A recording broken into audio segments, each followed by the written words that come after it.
comprising significant portions of the replying affidavit, in which, as you will have seen from the strikeout application, we strongly suggest that they've called in the cavalry, they've tried to make out a new case in reply, and we seek that material to be struck. Now, we believe that the correct method of approaching it is to deal with the strikeout before arguing the case itself, because the dangers are quite insidious of arguing the strikeout simultaneously with the papers as a whole, because almost by osmosis the objectionable passages creep their way in to the case, and it becomes very difficult to distinguish the case that would have been argued on the papers without the strikeout and the papers that would have been, the case that would have been argued with the strikeout. So our submission is we should do the strikeout first. We do know that sometimes it is so that a strikeout and the main application are argued simultaneously. I've seen that go very wrong indeed, leading to the recusal of the judge, because no one knows quite what evidence is in, what evidence is out. And of course, it makes your fight within your own judicial independence harder to alienate yourself from facts argued in one bundle of argument than causing you to bring your mind to bear on that which is excised and therefore not there, compared to arguing the holus bolus case in ex post facto, trying to excise facts that exercise your mind. Both exercises require that objective independence which resides within you, but the one is a harder route. And we would suggest that the strikeout be argued first. Thank you, Mr. Helens. Mr. Uberg, what are your views on this issue? I'm not part of the strikeout application, so I'll just advise by what it is. Thank you. You have the easy task. Yeah. Mr. Tengo?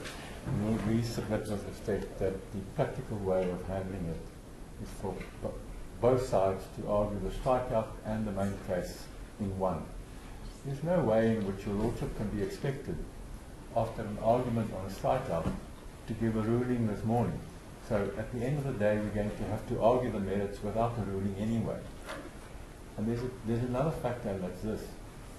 In a strikeout application, one of the questions is whether the applicant for a strikeout will be prejudiced if the material is not struck out.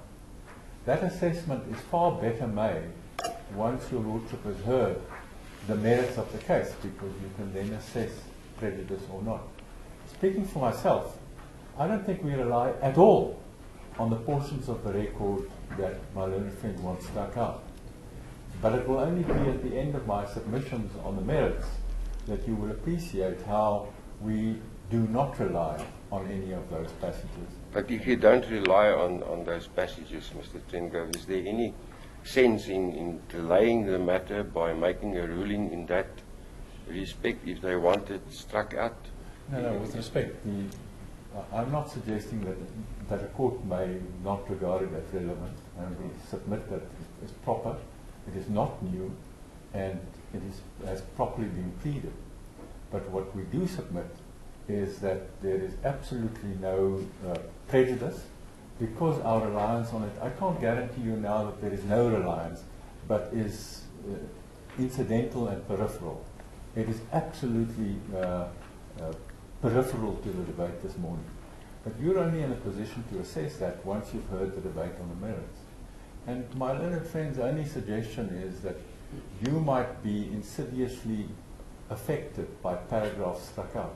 With respect, a judicial officer is trained to separate out and disregard inadmissible evidence. And you're going to have to look at it and deal with it anyway. So that there is really no reason why this should be done in two stages, as if the judge is unable, in his own mind, at a later stage when he decides what's in and what's out, to disregard whatever is struck out. And we submit that it would cause unnecessary delay to have two big debates today rather than to do everything in one. Thank you, Mr. Tringo.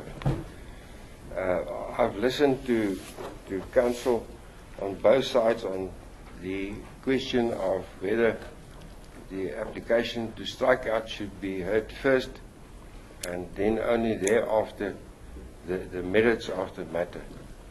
My view is that I do not want this matter to be delayed by anything, and I want the parties and the court itself to get to the merits of the matter and the heart of the application for reconsideration as quickly as possible. And for that reason, and it is a practical reason, for that reason, the ruling that I make is that the merits of the matter as well as the issue of striking out should be argued at the same time.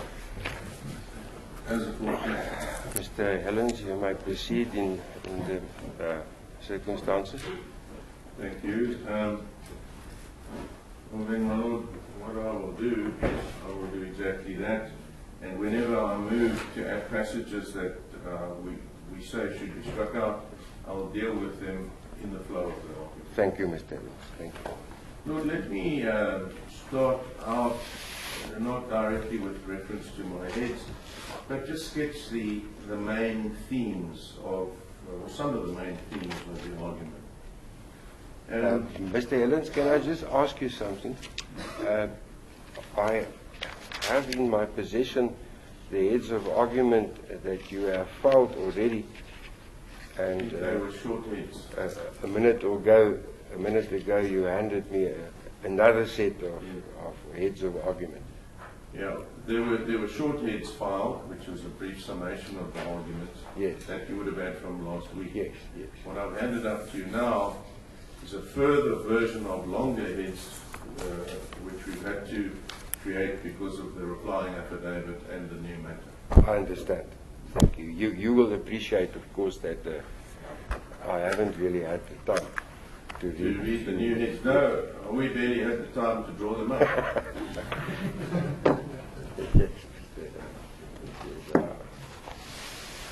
But thank you. Thank you. The reply came in on Friday, somewhere in the middle of the day, and here we are. Yes, I'm afraid there was very little time available to everybody Yeah. to get to the point where we are today. And we had to change teams. Anyway, here we are. Yes, thank you, Mr. My Lord, you will see reference in the head, you don't have to go to it, to the well-known case of Swiss-Pro Diamonds. And to put not too broad a brush on it, what that says is that you can't merely, in motion matters, put down a pile of facts and then from those facts extract a cause of action or extract an argument that might have been available from disparate facts. What you do is you set out the facts, you plead the law, and you link the facts pleaded to the cause of action pleaded and to the conclusion. So without putting too fine a point on it, it's very much like particulars of claim mixed with the evidence. That's what motion proceedings are. Now, what you will find in the argument from the NDPP today, and very much supplemented by the replying affidavit, which we suggest in theme, makes out a new case in reply, is an absolute abandonment of the strictures of Swiss-Pro Diamonds.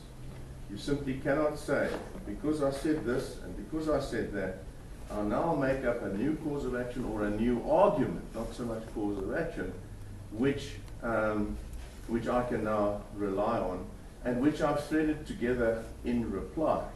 So tough luck to the respondent who saw one case in founding and was called upon to argue a different case by virtue of that which is constructed in reply and constructed in argument.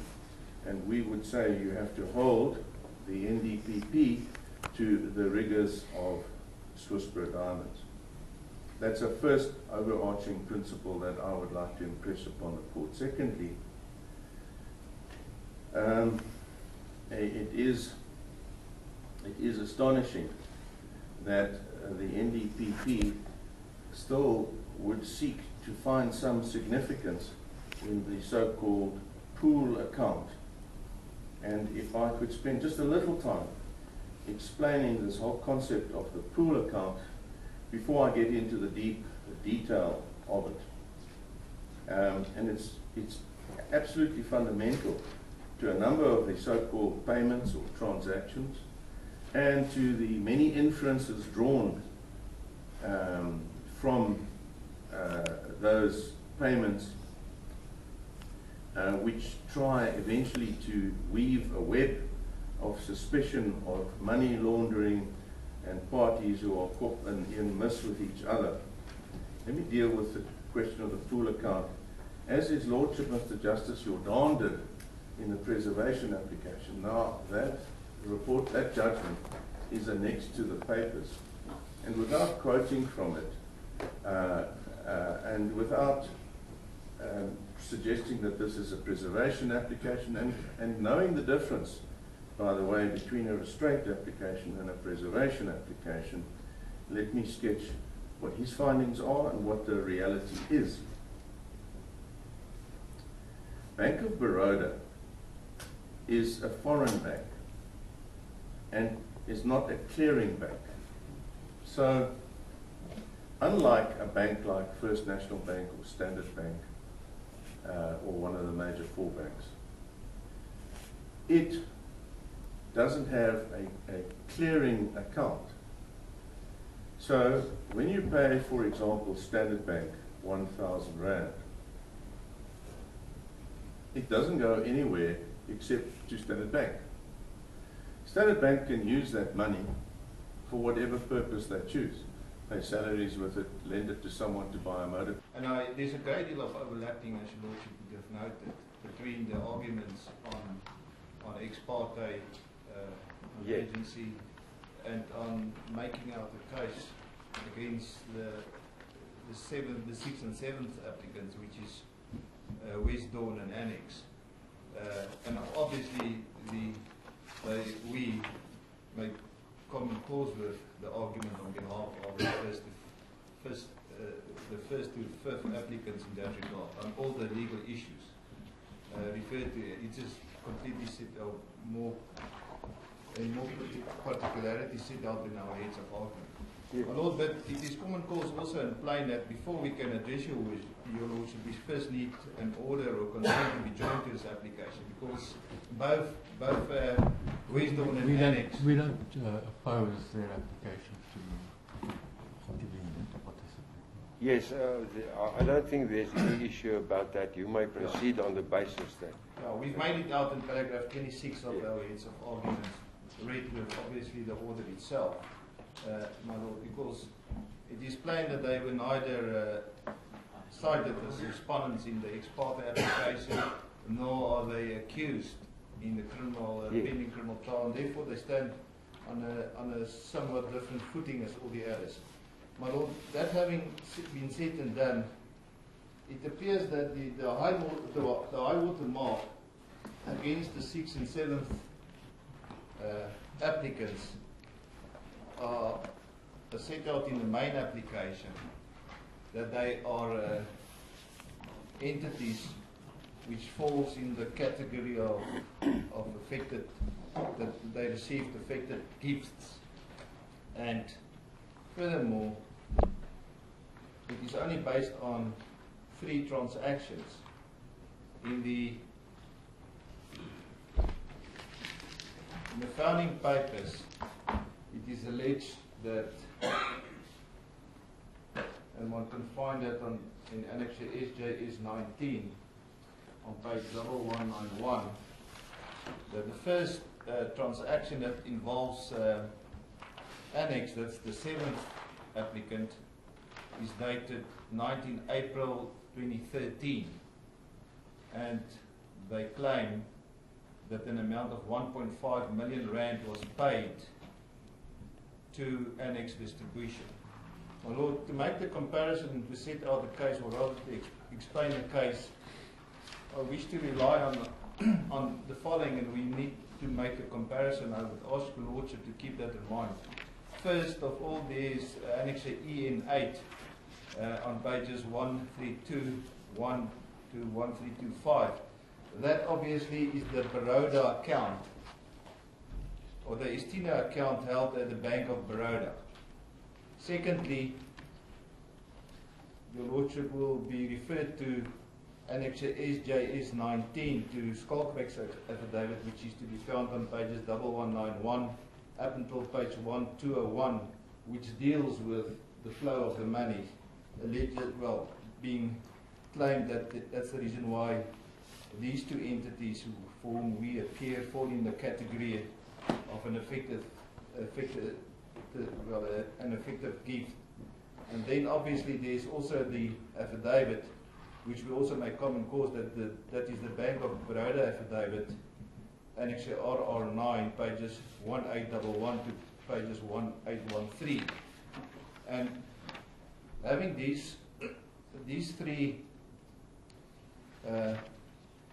pieces of evidence, if I may refer to as that, in mind, we submit with respect that the high water mark as claimed by the NDPP against these two entities can't meet the threshold of the requirement as set out for a restraint order with reference to sections 12 and 14 of POCA, because they do not fall into that category.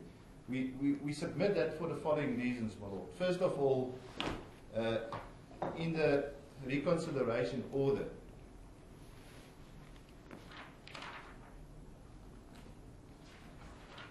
Ms. Raghavan deals with these payments as from pages 1727, that is paragraph 102, up until pages 1730, that is paragraph 109. And we need to look to see what the NDP say in their replying affidavit to those paragraphs. But if we can start with the first payment they claim was a payment from Estina, or at least part of the scheme and the monies, and therefore that they should be they should fall in the category of an effective gift. They claim that in the founding papers, Maru, that payment was made on the 19th of April 2013, and it is common cause. It's a payment in the amount of 1.5 million rand, as set out in Annexure SJS 19, page 1191, and we also find it on page 1192, where there is a payment out of the Bank of Baroda pool account in the amount of 1.5 million rand to Annex Distribution. When we, however, go to Annexure EN8, my Lord, on page 1324, your Lordship will note that on the 19th of April 2013, the Estina account held by the Bank of Baroda was not debited with the amount of 1.5 million rand. So clearly, that money did not come from that account. Another account must have been debited. Furthermore, to confirm that, if one looks at the affidavit by the Bank of Baroda affidavit,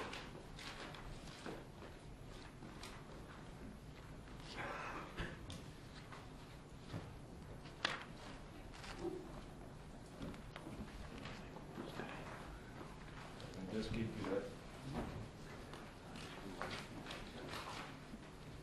On page 1811, the opponent says the first monies received from Estina in their account in the Bank of Baroda was on the 19th of April 2013. That was the same day, and an amount of 10 million was received. In paragraph 43 of his affidavit, and that's on page 1812, he states that, and I quote, "Against the monies received after he tabulated them, it is alleged that Bank of Baroda had disbursed the following payments, all forming part of the property at the instance and on the instructions of Istina." Now, as Mr. Tregrove explains in his heads, is that obviously there must be an instruction to pay money out. If I want the bank to pay somebody and my account must be debited, I must pay them out. In this affidavit,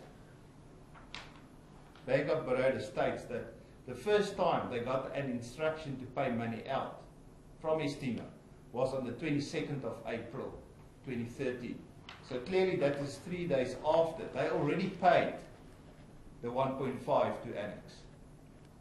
So on that score alone, it should be plain that Annex for that amount cannot fall in the category of being an effective gift by Istina. And that should be the end of the matter on that payment. Now in the founding papers, the second claim that was made was that Annex received a further payment the second payment that was made to the two companies I represent was on the 31st of July 2013. In the answering affidavit, it was stated that there was no such a payment, and in the reply, my Lord, it was confirmed that there was no such a payment on the 31st of July 2013. The reply, however, states that the date is wrong, and that payment to West Dawn was in fact made the next year. That is 31 July 2014. And for that reason, it should be regarded as a payment from the Istina account. Again, when one, as regard to Annex E and 8, my Lord, and that's on page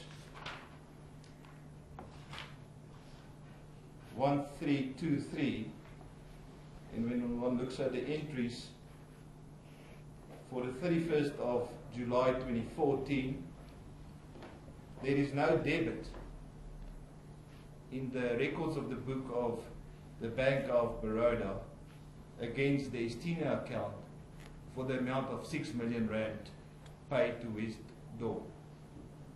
So clearly, this account, or the Istina account, was not debited for that payment. Again, when we go to the affidavit by the Bank of Baroda on page 1813, there was no instruction from Istina to pay any amount to West Dawn. The Lordship will see that the only instruction received was on the 30th of June 2014 to pay out the total amount of 9.2 million rand. There's no instruction on the 31st of July 2014 to pay out any amount. Now, then the question is raised, where would this money have come from, which was paid to West Dawn? In the answering affidavit on page...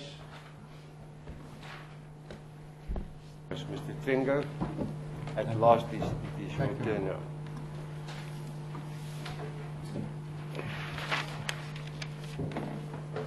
Lord, may I, before I turn to the merits of this application,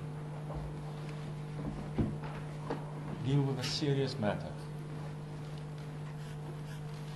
And that is that my learned friend Mr. Helens accused my learned friend Ms. Naidu of lying to the court in her ex parte heads of argument handed to you when she moved the application. Now, to say of a colleague and an officer of the court that she lied to the court is a very serious accusation. make that accusation in open court and on national TV makes it even more serious. And my learned friend made the point of rubbing it in by saying that it couldn't have been honest, and in the course of his address repeated it again and again. But the accusation was unfounded. If I may ask you, I don't know whether you have at hand her ex parte heads of argument. No. May I hand up a copy just to show your lordship how my learned friend misread the heads?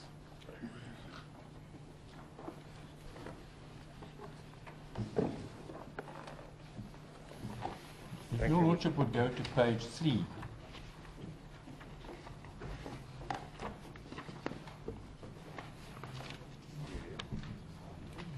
Paragraph 11A was the paragraph on which my learned friend based his accusation.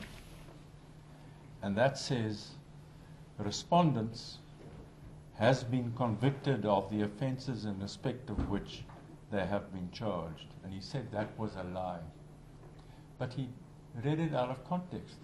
He didn't read the preamble to that sentence. The preamble says, as far as the second jurisdictional requirement is concerned, the onus is on the applicant to establish on no more than reasonable grounds to believe that respondents has been convicted. There was never a statement that they have been convicted. It was merely a statement of law of the requirements for such an order. My learned friend's accusation was quite unfounded. It was a product of his own careless reading of that paragraph, and he owes my learned friend an apology in open court. May I turn then to the merits of the case?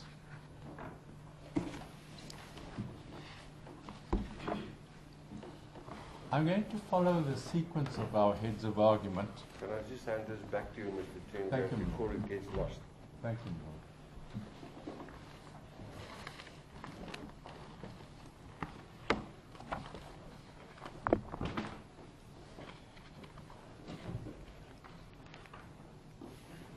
I'm going to follow the sequence of our heads of argument, but obviously not deal with all of it. I'll only highlight those features which are at the heart of our case.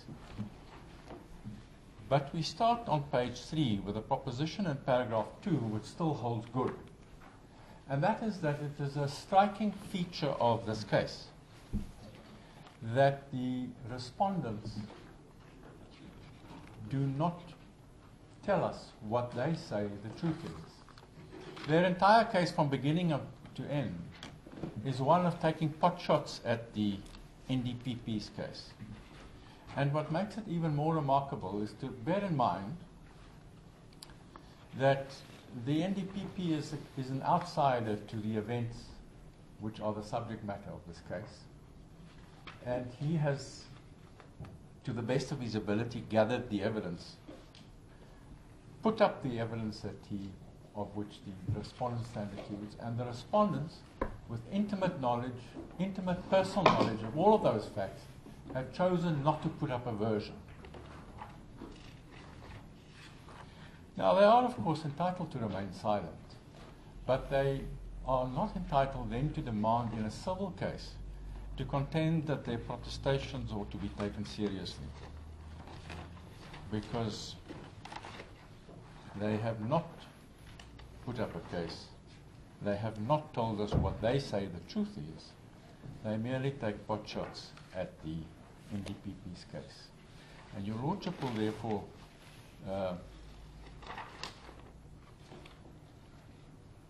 bear in mind when you assess the pot shots they take, that it comes from a group of people with intimate knowledge of the facts who have chosen to say, not to tell us what they say the truth is.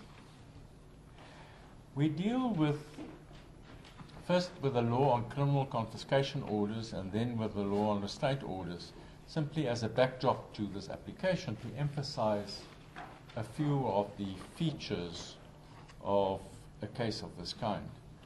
And may I start at page 6 of our heads with the rules that govern confiscation orders. This is, of course, not an application for a confiscation order, but we deal with the requirements for a confiscation order because your Lordship need to ask yourself in this case whether there is a reasonable possibility of a confiscation order down the line and after a criminal conviction. And the features that we wish to emphasize is firstly at page